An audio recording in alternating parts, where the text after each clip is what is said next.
Au nom du Père, du Fils et du Saint-Esprit. Amen. La paix de Jésus soit dans votre maison, sa paix et sa joie. Alléluia. Nous lisons le Saint-Évangile selon Saint Luc, chapitre 21, versets 5 à 11. Ruine de Jérusalem et du temple, comme certains faisaient l'éloge du temple avec ses belles pierres et les ex-voto qui en faisaient l'ornement. Jésus leur dit: vous voyez tout cela, le jour viendra où il n'en restera pas pierre sur pierre, tout sera détruit. On lui posa alors cette question: Maître, quand cela arrivera-t-il? À quel signe reconnaîtra-t-on que cela va se réaliser? Il répondit: Ne vous laissez pas égarer lorsque plusieurs revendiqueront mon titre et diront: c'est moi. L'heure est arrivée, ne les suivez pas. Quand vous entendrez parler de guerre et de soulèvement, ne cédez pas à la panique, cela doit arriver d'abord, mais la fin ne sera pas de sitôt. Il leur dit encore: on verra des soulèvements, peuple contre peuple et nation contre nation. Il y aura de grands tremblements de terre et par endroits des pestes et des famines. On verra des choses effrayantes et de grands signes venant du ciel. Merci Jésus pour ta parole. La fameuse annonce, prophétisation de Jésus de la fin du temple, la ruine du temple, qui est, on le sait, a eu bien eu lieu comme Jésus l'avait annoncé. Il n'a pas annoncé la date, mais nous on la connaît.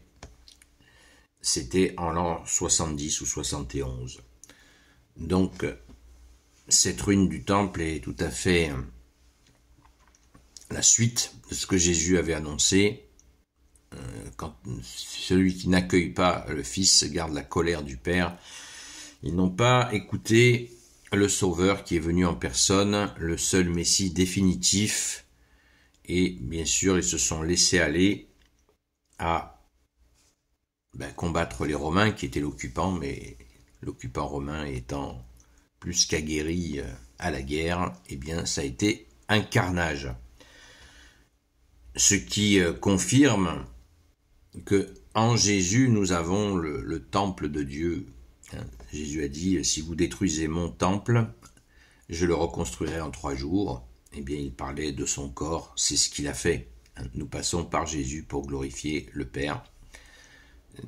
Glorifier le Fils, c'est glorifier le Père. Ils n'ont pas compris, et cela a abouti à cette annonce de Jésus. Maintenant,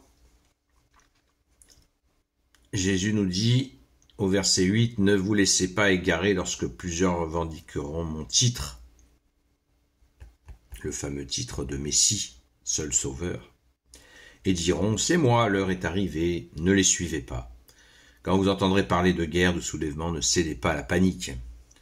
Cela doit arriver d'abord, mais la fin ne sera pas de sitôt. » Alors, il y a plein de gens qui vont faire le lien avec cette période, de la même manière qu'à l'époque du moustachu, les gens faisaient le lien avec cette période, et encore d'autres périodes antérieures où les gens faisaient le lien avec la période en disant « cette fois, c'est la fin.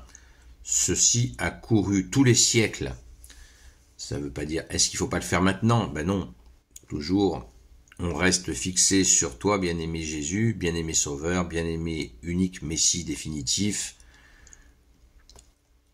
Jésus nous dit à chaque jour suffit sa peine, demain s'occupera de lui-même. On voit des petits jeunes, on leur appuie sur le nez, ils sortent du lait et ils vous disent, comme certains d'entre eux qui disaient au mois de mars, Jésus revient le 8 avril, un jeune évangélique.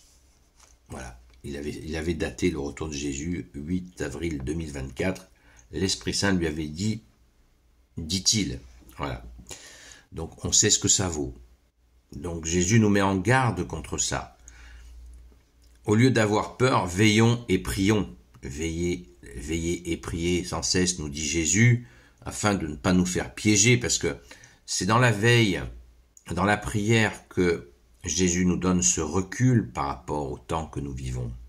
Certes, il y a un bruit de guerre, certes, il y a cette mafia mondiale qui s'appelle l'OTAN, qui essaye de nous vendre une guerre contre la Russie. Ils essayent par toutes les ruses, mais ça ne prend pas, Les gens ne veulent pas de cette guerre avec la Russie. Voilà, je parle concret, vous voyez. Ça n'a pas de sens. Les Russes sont nos frères, ils nous ont rien fait, ils nous ont sortis de situations, au moins 5 fois dans l'histoire de France, ils nous ont sortis de situations extrêmement difficiles.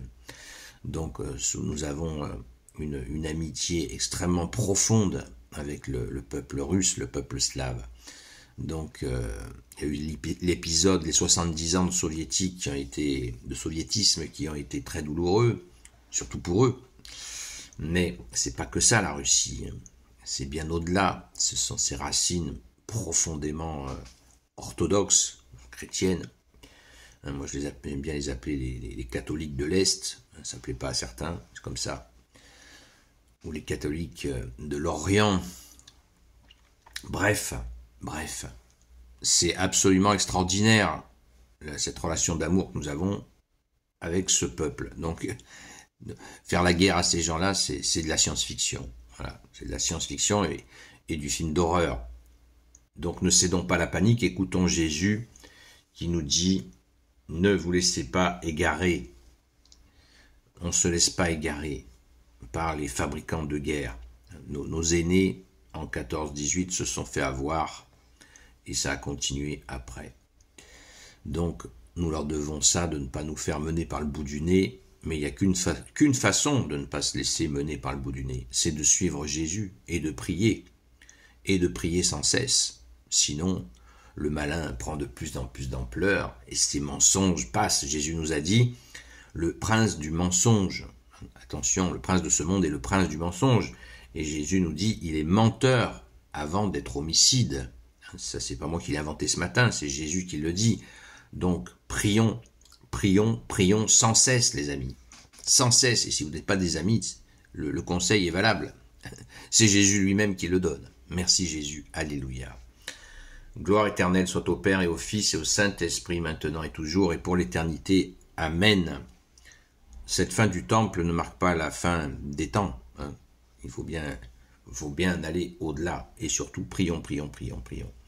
Ô Marie, Reine des cieux, toi l'Immaculée Conception, toi qui écrases le serpent, toi qui es la lune sous tes pas, toi notre Mère, Notre-Dame, Saint Joseph, toi le juste et le saint, toi le sage, toi la terreur des démons, toi le saint gardien de la Sainte Église catholique apostolique, Sainte Marie-Madeleine, notre chère Sainte Patronne, et vous tous les saints et saintes amis de Jésus, Saint Michel Archange, Saint Gabriel Archange, Saint Raphaël Archange, et vous tous les anges qui servez Jésus, je vous confie toutes celles et ceux qui regarderont cette vidéo, ainsi que leurs proches, selon ta seule volonté, ô Jésus.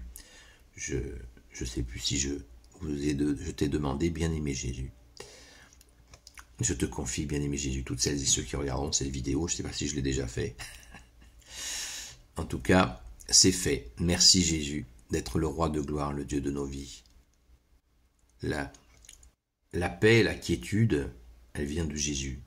L'allégresse, elle est dans l'église catholique. Il y a des gens qui ne croient pas, qui vont dans une église, qui disent « je suis bien dans une église ». Ben oui. Il ne le sait pas, mais il le sent. Il y a ta présence, Jésus. Jésus, pour que nous ayons la paix, c'est Jésus qui se donne. Donc, on n'a qu'une option, c'est de t'accueillir, Jésus.